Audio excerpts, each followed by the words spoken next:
지하철 무임승차로 그동안 큰 손실을 본 서울도시철도공사에서 무임승차객을 형사고소해 법원이 처음으로 벌금형을 선고했습니다. 단합대회 도중 술을 마시고 추락사한 직원에 대해서 강압에 의한 음주가 아니었다면 산재 인정이 되지 않는다는 판결도 나왔는데요. 네, 백성문 변호사와 함께 오늘의 사건, 사고, 주요 이슈들 살펴보겠습니다. 어서 오십시오. 네, 안녕하세요. 안녕하십니까.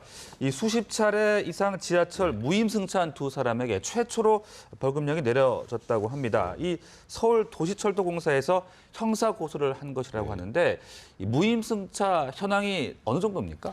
그러니까 지금 작년에 서울도시철도공사가 2,710억 원 정도의 순손실을 봤는데요. 이 무임승차가 굉장히 많은 역할을 했다라고 해요. 근데 이번 사건 같은 경우에 이제 2명이 처벌이 됐는데 한 명 같은 경우는 6호선 이태원역에서 43번, 그리고 또 한 명은 7호선 도봉산역에서 47번을 무임승차를 한 건데, 그러니까 사실 무임승차하는 경우에 지하철 타보시면 아시겠지만 뭐 무임승차하는 경우에 그 총 30배 부과금을 부과합니다라고 돼 있잖아요. 근데 이 부과금을 내라고 해도 내질 않는 거예요. 대부분 안 냅니다, 이런 분들이.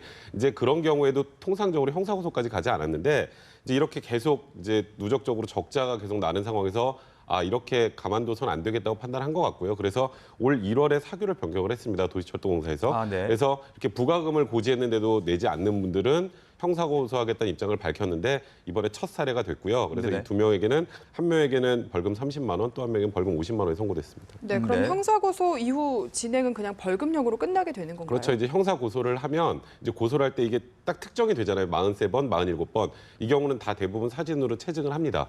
이제 무임승차하는 분들 보면 그 체증을 해서 그걸 기초로 해서 고소를 하고요. 그리고 검찰에서 이게 아주 중한 혐의는 아니니까 뭐 정식 재판을 청구한 게 아니라 이제 약식 기소라고 해서 벌금형을 법원에 이제 선고를 해달라고 내면 법원에서 그걸 보고 유죄라고 인정이 되면 이제 선고를 하는 거거든요. 그런 과정을 거쳐서 진행이 된 겁니다. 네, 그 벌금이 각각 30만 원과 50만 원.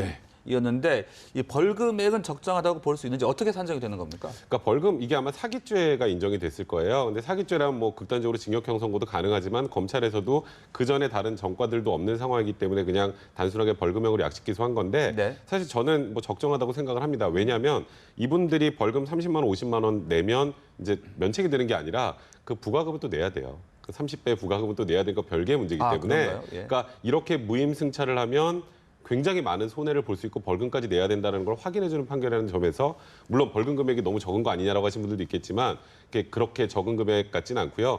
이런 거는 좀 상징적인 판결이라는 생각이 들거든요. 그래서 이렇게 내가 무임승차하면 사기죄로 처벌받을 수 있다는 것 정도를 알려주는 의미에서는 저는 적절하다고 생각합니다. 네.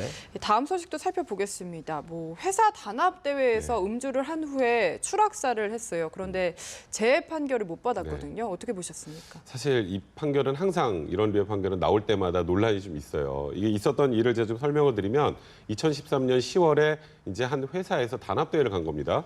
인천 소무의도라는 곳에 갔는데 거기서 이제 저녁에 한 8시부터 새벽 2시까지 술을 마시고 그 다음날 아침에도 술을 마시고 이제 둘레길을 걷다가 이제 절벽에 떨어져서 추락사한 거거든요. 통상적으로 이제 업무상 재해가 인정이 되려면 말 그대로 업무 중에 재해를 당해서 다치거나 사망한 경우에 업무상 재해를 인정을 하는데 조금 범위를 넓힙니다. 그래서 통상적으로 회식 같은 걸 하다가 술을 마시고 사망한 경우도 업무상 재해를 인정해 준 경우가 많거든요. 그래서 아마도 그 가족들은 그 사안을 기초로 해서 이거 업무상 재해라고 해서 판단을 해서 이제 법원에 결국 소송까지 오게 된 건데 이제 법원에서는 이렇게 판단을 한 거예요. 그 단합대회 장소에서 음주하는 것 단합대회는 사업주가 어렵지만 술을 마실 때 사업주가 강요하지 않았다는 겁니다. 그러니까 술은 자발적으로 마신 거고 통상적으로 이분이 소주를 한 2병 정도 먹는 게 자기 주량이었는데 그날 3병 반 이상을 먹었고 아침까지 술을 먹었고요. 이제 문제는 누군가 강요하지 않았는데 마셨다는 거. 근데 강요하지 않았다는 걸 드러내주는 그런 예가 그 안에서 술을 안 마시고 음료수를 마신 분들도 굉장히 많이 있었다고 하거든요. 그러니까 이 경우에는 사업주의 집에 뭐 종속관계가 인정이 되지 않으니까 업무상재로 볼 수 없다라고 판단한 겁니다. 그렇다면 뭐 강요라든지 어떤 지시가 있었을 때는 업무상 재해로 인정해 줄 근거가 좀 더 충분해지는 겁니까? 네, 그렇죠. 그러니까 통상적으로 이렇게 판단을 해요. 회식과 관련해서 이제 사업주가 회식을 열었습니다. 그래서 회식을 하면서 전부 다 이제 뭐 건배를 하면서 술을 서로 권하는 분위기가 되고 네. 거기에서 그 이후에 집에 가는 길에 만약 사고로 사망을 했다면 그 경우에는 업무상재를 인정을 많이 해주는데 1차가 끝나고 2차 가시는 분들 있죠. 아, 2차는 자발적으로 가잖아요. 네네. 2차에 술을 먹다가 과거에 노래방에서 추락해서 사망한 분이 있었는데 예. 그 경우에는 업무상재로 인정해주지 않았거든요. 네. 결국 직접적으로 강요를 하거나 뭐 좀 이 안에서 어쩔 수 없이 술을 마셔야 되는 분위기였다면 그러면 업무상재를 인정을 해주는데 네. 이렇게 혼자 본인 스스로 술을 마시고 사고를 당한 경우에는 업무상재를 인정해주지 않는 경향이 좀 강하게 뭐 보통 판결을 보면 그렇게 나오고 있습니다. 네. 그래도 유족들 입장에서는 억울한 면도 있다고 하는데 이건 무슨 내용입니까? 그러니까 유족들 입장에서는 어쨌건 회사에서 개최한 단합대회를 간 거잖아요. 그리고 업무상재해를 판단할 때 사업주가 연 행사에서 사고가 난 경우에는 업무상재해를 대체로 인정을 해줬었는데 네. 이번 경우에는 두 개를 분리해서 바라본 거거든요. 단합대회는 사업주가 열었지만 결국 술을 마시고 이 과정은 개인적으로 알아서 한 거기 때문에 이거는 네. 사실 업무로 볼 수 없다고 법원이 판단한 건데 유족들 입장에서는 당연히 회사에서 개최한 행사에 자기 남편이 참여를 했다가 변을 당했기 때문에 그 그러니까요. 부분을 계속 주장을 했으나 법원에서는 네. 받아들여주지 않았습니다. 네, 그 사실상 어떻게 좀 마시는 분위기로 갈 수밖에 없는 그런 상황들도 있지 않을까 네. 싶은데요. 근데 그런 경우에는 보통 업무상재해를 인정을 해주는데요. 네. 그러니까 이런 부분을 판단할 때 그냥 법원에서 단순히 술을 마신 정황만 놓고 판단하는 게 아니라 그때 있었던 분들 다 증언도 듣고요. 전부 다 파악을 합니다. 그래서 네네. 그 당시에 술자리가 강제성이 있었는지 아니면 전체적으로 술 마신 걸 좀 독려하는 분위기였는지 그런 부분을 판단하는데 법원에서 판단하기에는 그날 분위기는 다 개별적으로 알아서 술을 마시는 분위기였지 자율적이었다. 누군가가 술을 마시라고 강요하는 분위기는 아니었고 네네. 실제로 제가 말씀드렸던 것처럼 술을 못 마시는 분들이 음료수를 마시는 분들 많이 있었기 때문에 이 경우에는 회사에 지배관계가 있었다고 보기 어렵다라고 판단하게 된 겁니다. 그렇군요.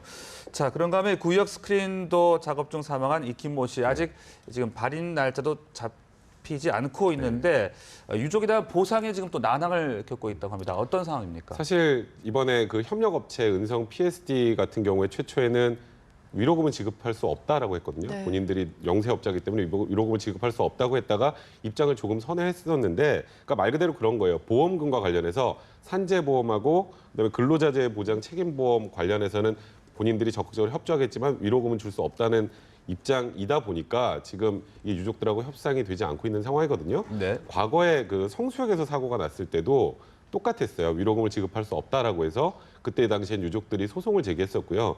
1심에서 유족들이 패소했었습니다. 그 당시에는. 이거는 개인의 과실이지 회사의 과실이 아니라고 패소했고 항소심에서 조정하는 과정에서 몇 천만 원 정도 지급했던 걸로 알려지고 있었는데 또 2013년도에 다른 업체에서 또 사고가 났던 강남역에서 사고가 났었잖아요. 그 경우에는 또 유족에게 위로금을 한 1억 정도 지급을 했었거든요. 그러니까 그런 것과 관련해서 지금 현재 김군의 유족은 어떻게든 이 뭐 보상금 관련해서도 명확하게 회사 입장을 좀 확인하고 싶은 뭐 그런 마음이 있는데 일단 은성 PSD 측에서는 현재까지 그렇게 전향적으로 움직이고 있지 않은 그런 상황입니다. 네, 이게 네. 사안마다 다른 걸 보니까 어떤 정확한 기준이 없는 것 같습니다. 그러니까 지금 위로금이라고 하면 기준이 없죠. 사실 그러니까 보험금 같은 경우는 그 상황에 따라서 보험금이 제대로 지급이 되지만 네. 위로금은 회사에서 지급을 하지 않겠다라고 하면 결국 소송을 통해서 진행을 할 수밖에 없고요. 소송을 하다 보면 법원에서는 누구의 과실이 큰지부터 따져야 되고 여러 가지 사정을 감안하다 보니까 판결로 나와도 금액이 다 다르게 되고요. 특히 제가 말씀드렸던 것처럼 과거에 성수역 사고 같은 경우는 법원에서 패소 판결을 했어요. 그래서 항소심에서 굉장히 적은 돈만 지급이 됐던 거고 네네. 그러다 보니까 그런 부분과 관련된 위로금과 관련해서도 이런 소위 안전사고와 관련된 이런 회사들에 관련해서는 좀 어느 정도 기준을 마련해야 되는 게 아니냐 이런 얘기가 나오고 있는 상황입니다. 네. 자, 그리고 또 현충일을 맞이하다 보니까 국립유공자에 대한 관심도 좀 높아지고 있는데 그런데 이 유공자로 인정해달라고 소송을 하면은 뭐 10명 중 1명만 승소한다 이런 통계가 또 있더라고요. 그만큼 요건이 너무 엄격한 것인지 아니면 혹시 좀 거짓 신청이 또 많은 것인지 어떻게 봐야 되는 겁니까? 점점 어려워졌습니다. 네. 2012년 기점으로 꺾인 건데요. 2012년에는 총 신청 건수 중에 한 24% 정도가 인정이 됐어요. 그러니까 다 4명 중에 1명 정도 인정이 됐는데 점점점 줄어서 2015년에 10.5%, 말 그대로 10명 중에 1명 정도가 네네. 인정이 되거든요. 그 이유를 단적으로 설명을 드리면 유공자 혜택을 노리고 거짓으로 신청하는 사람들과 실제 유공자 혜택을 받아야 될 분들을 판단하는 게 굉장히 어려워서 그런 거예요. 아, 예. 그리고 생각보다 거짓으로 신청한 분들이 많습니다. 그런가요? 이게 혜택이 많거든요. 네. 보상금, 유족 보상금도 지급하죠. 또 교육보, 취업에도 뭐 유리한 그 가점을 주기도 하고 의료보호도 하고 여러 가지 이런 혜택들을 주니까 거짓으로 신청하는 분인데 예를 들어서 이런 경우 있습니다. 밤을 따다가 나무에서 떨어졌는데 자기가 굉장히 중요한 정찰을 하다가 사고를 당했다라고 거짓 아. 신고해가지고 또 유공자가 됐는데 나중에 허위인 게 들통이 나서 결국 형사처벌까지 받은 분들도 있거든요. 네네. 그러니까 그렇게 거짓 신청하는 분들이 많다 보니까 그런 부분을 구별하기가 법원에서 좀 힘들어서 이렇게 계속 좀 줄어들고 있는 그런 상황입니다. 네, 또 안타까운 통계가 아닐까 싶은데 지난 5년 동안 숨직하거나 부상을 입은 경찰 소방관이 10,000명을 네. 넘는다고 하는데 유족분들 생계가 참 어렵지 않을까 이런 생각이 드네요. 그러니까 매년 한 20명 정도 순직을 하고요. 2,000명 정도 부상을 입는다는 거죠. 지금 아까 말씀하신 대로 통계로 하면. 네. 근데 이게 사실 순직을 하게 되면 두 가지로 나뉩니다. 그러니까 위험 업무를 하다 순직하는 게 위험 업무 순직이라는 게 있고요. 또 하나는 통상적으로 이제 공무상 사망. 내가 무언가 공무에 관련된 일을 하다 사망한 경우 두 가지로 나누는데 공무상 사망 같은 경우에는 사실 유족 보상금이 굉장히 낮아요. 한 절반 정도밖에 안 되거든요. 네. 근데 대부분 위험 직무 순직으로 인정해주지 않고 공무상 재해로 봐서 이제 대부분 그쪽으로 처리를 하다 보니까 좀 줄어드는 것 같고요.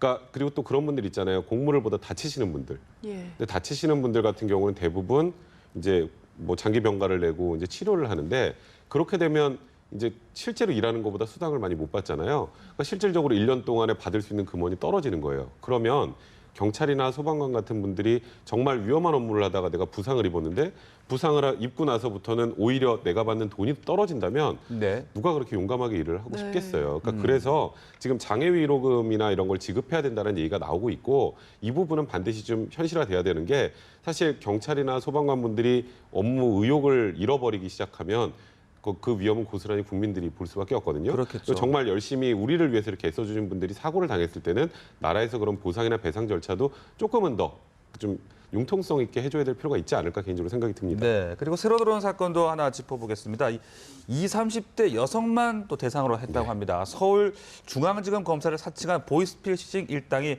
붙잡혔다고 하는데 20, 30대 여성들만을 대상으로 한 어떤 특별한 이유가 있었던 겁니까? 일단 20, 30대 여성분들의 통상적인 특징, 대부분 그렇진 않습니다만 네. 대부분 사회 경험이 좀 적고요. 그리고 법하고 수사 절차를 많이 잘 모르십니다. 그러니까 검사라고 해서 과거에 보이스피싱은 거의 뭐 이상한 말투, 약간 조선족 말투라고 예. 하잖아요. 그런 걸로 좀 우스꽝스러운 게 많았지만 요즘에는 굉장히 제가 들어도 헷갈릴 만할 정도로 정말 그 서울 말씨에 정확하게 또렷하게 이렇게 얘기를 한단 말이에요. 네네. 그러면 자기도 모르게 속는 거예요. 이 사람 같은 경우에 2014년 8월부터 지금까지 중국 지린성에 콜센터를 만들어 놓고 말씀하셨던 것처럼 검사를 사칭하면서 이제 뭔가 수사에 필요하니까 이 계좌로 돈을 입금해라라고 했던 건데 이게 피해자가 한 150명 정도 되고요. 피해액이 9억 8천만 원 정도 됩니다. 네. 그러니까 한두 명 속았던 게 아니에요. 그러니까 사실 제가 하나 꼭 말씀드리고 싶은 게 수사기관에서 절대로 어디 입금하라는 소리 안 하거든요. 네네. 그러니까 다른 거 수사 절차 잘 모르셔도 그냥 얘기를 들어보다 무언가 뭐 계좌를 알려달라거나 뭐 돈을 어디 입금하라고 하는 순간 그건 무조건 보이스피싱입니다. 그럴 때는 그냥 전화를 끊으셔야 될 것 같네요. 네, 알겠습니다. 지금까지 백성문 변호사와 함께 사건 사고를 살펴봤습니다. 고맙습니다. 감사합니다.